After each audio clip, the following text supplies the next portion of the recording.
এবং অলরেডি হিঙ্গলগঞ্জের মানুষ বিবেচনা করে ফেলেছে যে তারা কাকে ভোট দেবে। কোনো হিঙ্গলগঞ্জের প্রার্থীকে ভোট দেবে, হিঙ্গলগঞ্জের মানুষ যে ভোটে দাঁড়িয়েছে তৃণমূল কংগ্রেসে তাকে ভোট দেবে, না কোনো বহিরাগত প্রার্থী সে অন্য দলের হয়ে দাঁড়িয়েছে তাকে ভোট দেবে। এটা হিঙ্গলগঞ্জের মানুষ ঠিক করে ফেলেছে। কাজেই এই যে নির্বাচন, এই নির্বাচন তৃণমূল কংগ্রেস কেবলমাত্র জয়লাভের জন্য লড়াই করছে না। আমরা মনে করি তৃণমূল কংগ্রেস যে জয়, সেই জয়ের মার্জিনটা বাড়াবার জন্য লড়াই করছে।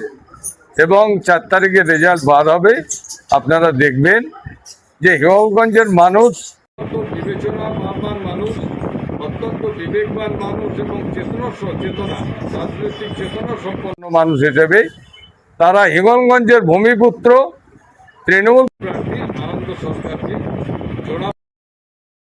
বিপুল ভোটে জয়যুক্ত করবে।